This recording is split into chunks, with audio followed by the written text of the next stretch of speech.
What's up, guys? Mickle here, and it looks like everything is aligning for the SEC and Ripple to end this case in a settlement.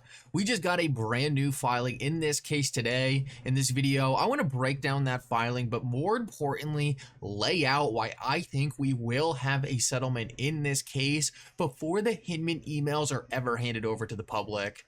We also have some insane news going on at Ripple. Ripple has been dropping some huge announcements over this last week, and we just got another big one today. In this video, I want to break down what Ripple just announced because, guys, we are about to see some huge announcements when this case ends, and I have a feeling Ripple is just getting started. Like always, your support means so much to this channel. Make sure to take a quick second to like this video and subscribe to my channel. It's really going to help me out so much. Also, if you ever need a good place to buy some XRP or the Flare token, make sure to check out my favorite exchange Uphold down in the description of this video. With that said though, let's jump right into it, and I hope you guys enjoy the content. So I want to start this video out and quickly touch on the company that Ripple actually just acquired, Medico. Now, I've been covering this company here and there in each one of my videos, but the more I dig into this company, the more excited I get because this is looking like an absolutely outstanding acquisition by Ripple. So for those of you who don't know, Medico was a Swiss custody company. Ripple bought them for $250 million, which is like pennies for Ripple, but this company is extremely interesting. Not for their solutions. Their solutions are definitely cool, they're definitely interesting, but really for who they are integrated with. It looks like Medico is in with some of the biggest institutional players out there, and this is going to open the door for Ripple to land all kinds of new partnerships. So I want to quickly show you exactly who Medico is working with because they are working with some massive players. Citi, Fireblocks, Temenos, BBVA, Union Bank, and a whole bunch of other large institutions like SBI, Standard Chartered Bank, DZ Bank, Deutsche Bank, DBS, guys, Accenture. These are some of the biggest payment providers and institutions involved in our traditional financial system. And these are people that Medico was already working with.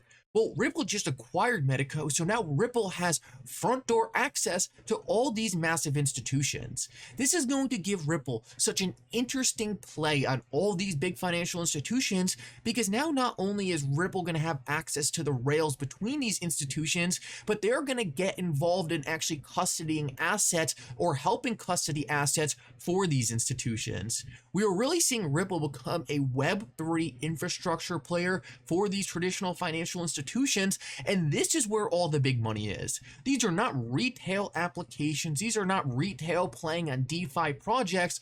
This is Ripple setting up infrastructure for the largest institutions out there, and this is extremely exciting. So now that you know exactly who Medico has been working with, I want to show you a quote from their CEO because this is where things get really exciting. Their CEO said that he sees the tokenized asset market going to $20 trillion over the next couple years, and over the long term reaching $350 trillion.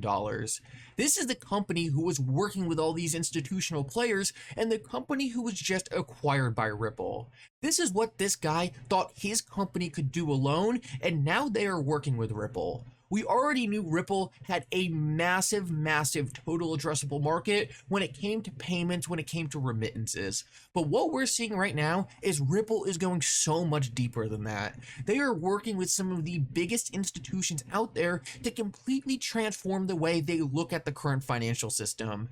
And on top of that news, we just got another huge development today. Ripple just added a brand new board member. His name is Warren Jensen. And guys, just take a look at where this guy has been. CFO at NBC, CFO at Delta Airlines, CFO at Amazon.com, CFO at EA, CFO and president at a bunch of other different companies. Guys, this dude is a stud, and he is not coming to Ripple right now because he is thinking, oh, well, I'm kind of worried about this SEC case. I don't know if they're going to win this case.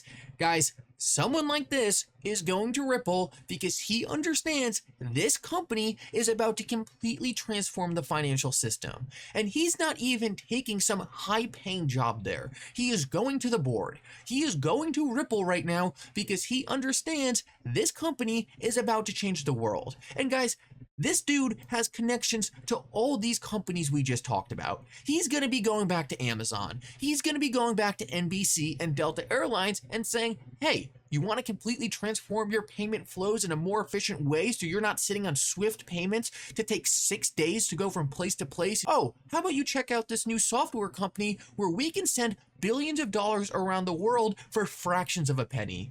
These are the transformational people Ripple is landing like it's nothing. And the reason they are doing this is because they are completely changing the financial system as we know it.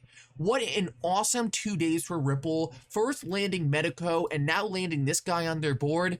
This company blows my mind with the caliber of people they are attracting, and that's why for me, XRP is a no-brainer. It's not some small project where I'm waiting for people to start taking it seriously.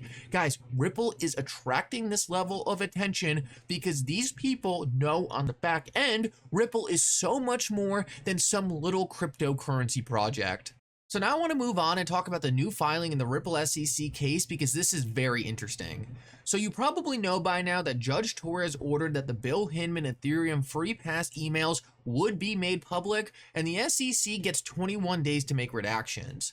Well, essentially what happened today is Ripple and the SEC got together and agreed to extend that amount of time both of them got to make redactions by 7 days. Now, the first reason this is very interesting, besides I know people are going to get annoyed with the delay, but in the long run it's nothing, but the first reason why this actually isn't much of a delay is because it kind of takes an SEC appeal off the table.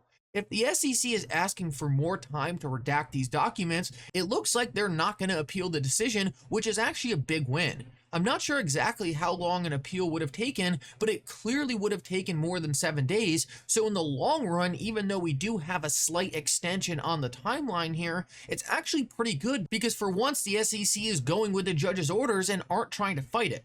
So this is actually a pretty big win, just that we only have a 7-day extension here, and it looks like within 24 days, we're going to find out if these emails get made public. Now, me personally, I don't think these emails are going to be made public. To me, it seems like the SEC has already fought so hard to keep these things hidden, I don't think they are ever going to be shown to the public. My personal opinion is that the real reason they are taking this time, extending the amount of time for redactions, is so they can get together and possibly try one last time to settle this case. Now, the reason why things are different now is because prior to this, the SEC always had the hope that even if they did have to hand over the Hinman emails, which they did, well, maybe if they were lucky, the judge would still order that the public wouldn't get to see them. If that happened, things wouldn't be that bad for the SEC. Yeah, Ripple got to see the emails. Big deal. Ripple probably already knew what was in the emails, but as long as they don't go public, it's not that much of a PR nightmare for the SEC because at the end of the day, the public won't even know how bad they were. But we just got the ruling the other day that the public will get to see these documents, so it's possible that the SEC's calculus has changed. This could put more pressure on them to settle this case. Now, some people out there like John Deaton, and I want to show this to you because I think it's important, don't think this case is going to settle.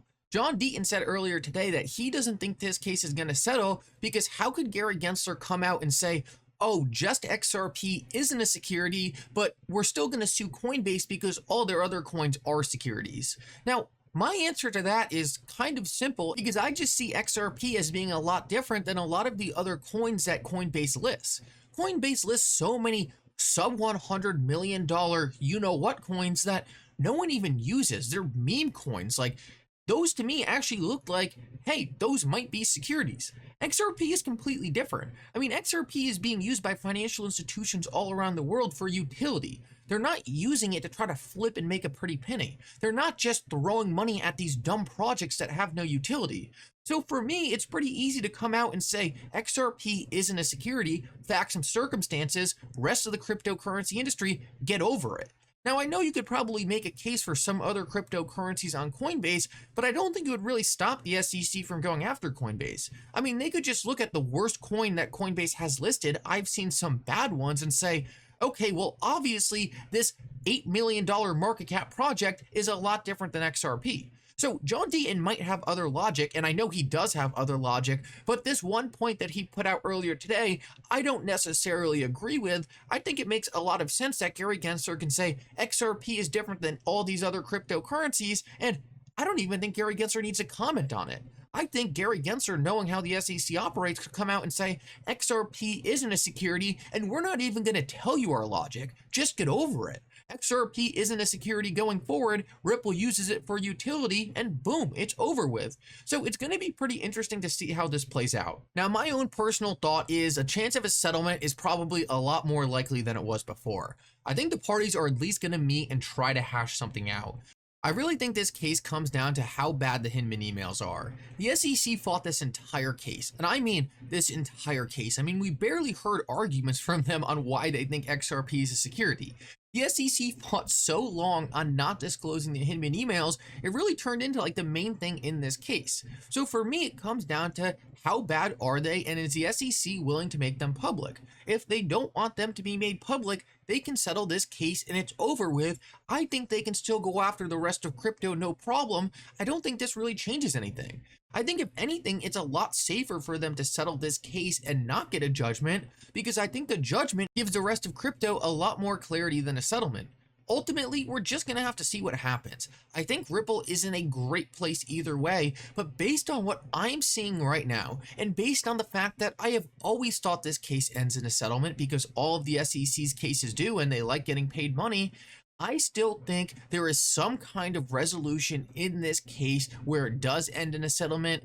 How exactly that happens, when it happens, we're just going to see, but something tells me the SEC is not going to be willing to let Judge Torres make this decision, because everything we have seen from Judge Torres lets us know her decision probably won't look that good for the SEC.